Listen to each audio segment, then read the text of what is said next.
Alors, tu as parlé du théâtre tout à l'heure. Alors, je voudrais revenir sur ta dernière pièce, je crois, Oui. Le Grand Remplacement. C'est Euh, la dernière? euh, oui, oui, oui. Attends, je réfléchis. En tout cas, avec le studio théâtre, c'est ma dernière, oui. Enfin, on est en train de travailler sur la prochaine, mais effectivement, la dernière, c'était celle-là. Donc, Le Grand Remplacement, tu fais référence à la théorie de Renaud Camus. Donc, en deux mots, la théorie qui veut en gros que progressivement les Blancs vont être remplacés en Europe par cette masse d'immigrés qui a une démographie galopante. Et tu détournes un petit peu, on reviendra un petit peu sur le thème de ta pièce, mais j'en profite justement pour te demander quelle est ta position de manière globale sur la question des migrations. Je sais que tu prends position en général pour la régularisation des sans-papiers, tu travailles de toute façon Oui. dans ce domaine-là, mais de manière globale en fait. Hein, parce que c'est une question qui ne nous concerne pas que nous en Europe, hein, je veux dire, c'est partout dans le monde, on a des mouvements migratoires même internes à l'Afrique, voilà. Quelle réflexion tu portes là-dessus?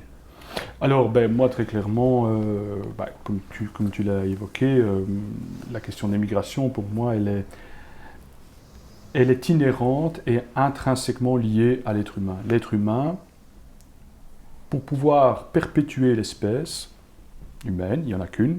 Donc la théorie des races et compagnie, c'est des théories farfelues et qui n'ont pas biologiquement raison d'être. Puis je dis qu'il n'y a qu'une seule espèce humaine, avec des variations génétiques, hein, en fonction du climat, du lieu où on habite. À différents endroits, ils ont la peau noire, à différents endroits, ils ont la peau basanée, ils ont plutôt le teint clair à d'autres endroits, les cheveux crépus, les cheveux lisses, les cheveux blonds, moi j'en ai pas. Enfin bref, ça c'est des variations génétiques, mais l'être humain, l'espèce humaine, il n'y en a qu'une. Et si l'espèce humaine a pu s'adapter au contexte climatique, géologique et autres de l'espace et de l'environnement, c'est parce qu'il a migré, c'est parce qu'il s'est déplacé, c'est parce que il a, jusqu'au néolithique en tout cas, il était chasseur-cueilleur et il a expérimenté, encore une fois, j'aime bien ce mot de l'expérimentation, et il a été voir un peu plus loin que son espace de vie, et il a dit, ah ben tiens, peut-être que là-bas, et hop, il a rencontré d'autres, ils se sont mélangés, et l'espèce s'est développée de cette manière-là.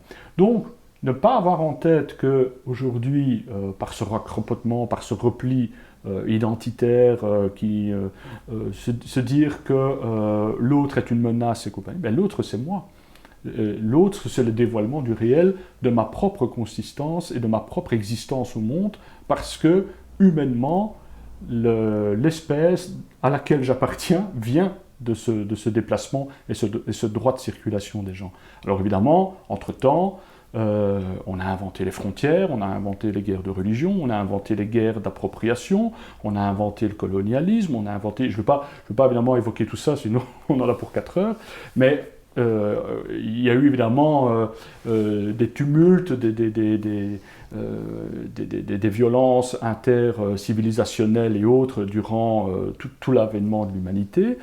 Mais globalement, si on reprend intrinsèquement et originellement comment l'être humain a pu vivre jusqu'à aujourd'hui et comment il a pu être aussi nombreux sur la planète, c'est grâce à ce déplacement, à ce mélange des populations et à ce mariage, je veux dire quasi génétique entre des gens qui venaient d'ailleurs, qui venaient d'ici. Et donc, moi je pars de ce principe-là pour dire personne ne peut être légitime de dire à un autre « tu n'as rien à faire chez moi ». Déjà, qu'est-ce qui est chez moi?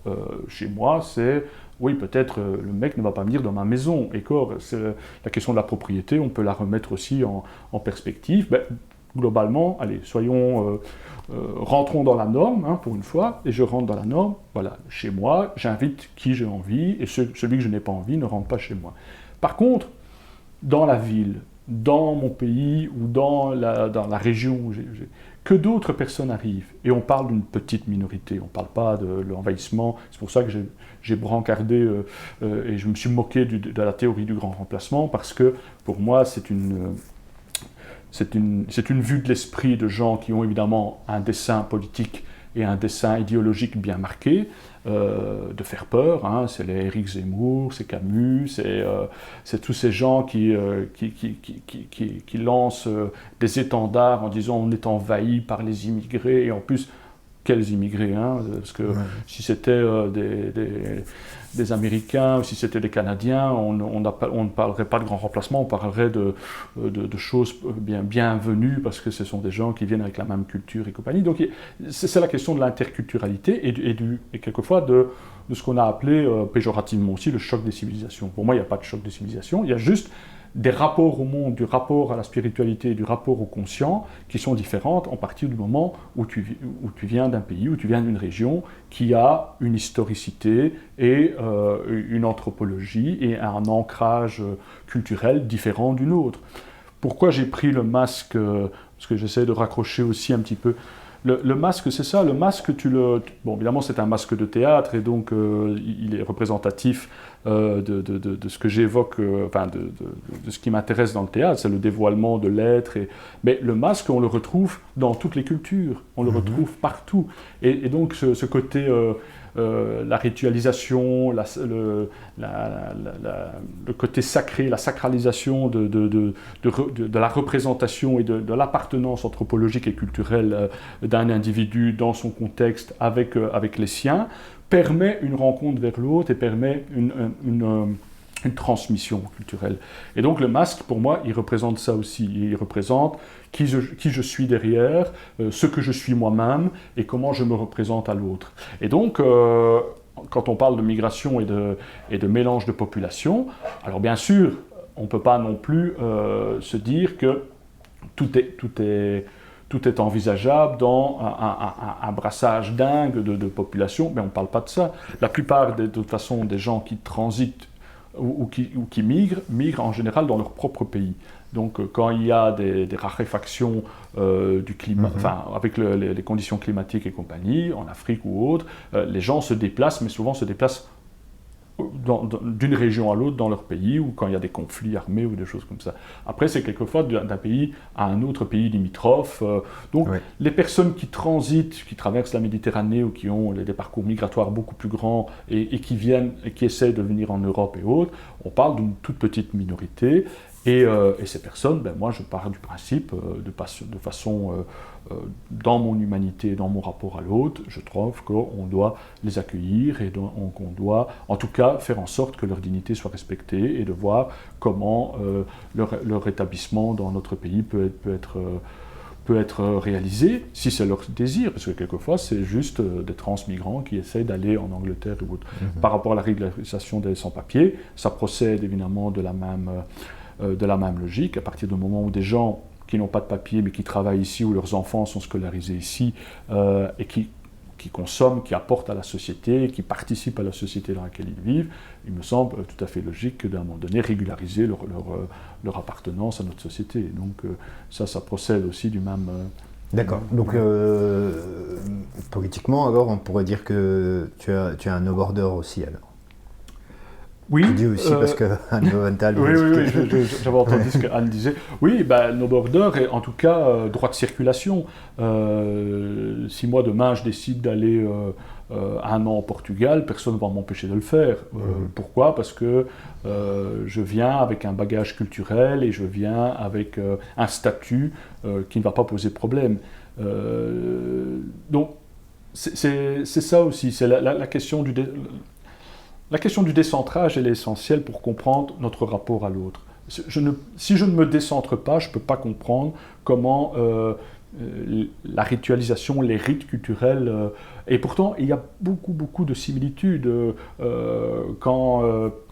Quand je discutais avec des jeunes qui étaient issus de l'Afrique subsaharienne ou autre, on parlait ensemble, quand j'étais éducateur de rue, sur le carnaval. Ils trouvaient qu'il y avait beaucoup de similitudes avec ce qu'ils vivaient. Bon, il y a les questions du rythme, évidemment, il y a les questions du masque, il y a les questions de l'unité dans un groupe, de la danse, quasi une danse analgésique qui peut durer pendant des heures et des heures sur un rythme continu et répétitif. Bon, quand tu regardes dans pas mal de pays du monde, dans les continents différents, que ce soit en Amérique du Sud, chez les Incas ou chez les communautés précolombiennes et compagnie, tu retrouves exactement des ritualisations, si pas similaires, en tout cas presque analogues. Et donc, je pense qu'il y a beaucoup plus de choses qui nous réunissent avec nos frères humains et nos sœurs humaines que des choses qui nous séparent. Maintenant, je pense que c'est... attends, je ne vais pas faire de bêtises, je pense que c'est Senghor qui disait, ou Césaire, un des deux, j'hésite entre les deux, mais je pense que c'est Senghor qui disait un raciste est quelqu'un qui se trompe de colère. Et c'est assez juste, c'est-à-dire que à partir du moment où on a une appréhension qu'on nous vole quelque chose, qu'on risque de nous confisquer quelque chose, on a peur de l'autre qui arrive. Et c'est là-dessus que tablent évidemment les théoriciens du grand remplacement ou des gens qui montent évidemment la question des migrations en épingle pour faire peur à la population. Mais globalement, il n'y a non seulement pas d'envahissement, et en plus, je pense que plutôt que de voir ça comme une menace sur nos sociétés et sur notre économie, il y a plutôt une vision beaucoup plus apaisée à avoir et en termes de richesse.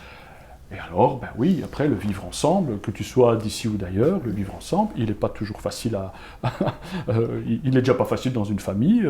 Quand il y a les enfants qui crient et que tu dois te concentrer pour travailler, le vivre ensemble, dans un microcosme comme dans une société plus élargie, c'est pas toujours évident. Mais ça, c'est un travail permanent à faire et une capacité à vouloir vivre ensemble. Ça, c'est une dimension plutôt de l'ordre du cheminement sociologique. Mais là, si je peux me permettre, en fait, donc, ce qui me dérange un petit peu là-dedans, c'est, même si bon, on est parti du titre de ta pièce, c'est que il ne faut pas être théoricien du grand remplacement et encore moins être raciste pour avoir des réserves par rapport à ces questions de flux migratoires. Moi, ce qui me dérange personnellement, enfin ce qui me dérange, pas que ça me dérange, c'est-à-dire que ce qui me dérange, c'est qu'on fait fi d'une réalité. Donc j'entends bien ce que tu dis, mais mettons de côté les réfugiés politiques. Je ne parle pas des réfugiés politiques, je parle des réfugiés économiques, principalement. Pour moi, c'est quand même quelque chose d'assez... c'est limite insoutenable de savoir que des gens qui viennent bien souvent des régions les plus riches de la planète, si on s'en tient en ressources naturelles, sont obligés de fuir leur pays alors au péril de leur vie en plus, pour venir chercher, bien souvent, tu l'es que toi dans ton travail aussi, une misère ici, et ok, pour moi, toute personne doit pouvoir vivre là où elle a envie de vivre, mais pas dans ces conditions. Moi, là, il y a quelque chose qui me pose problème. Alors à côté de ça, il y a plein d'autres soucis. Il y a les mafias qui s'engraissent, il y a les gens qui meurent en Méditerranée, il y a toutes ces choses-là.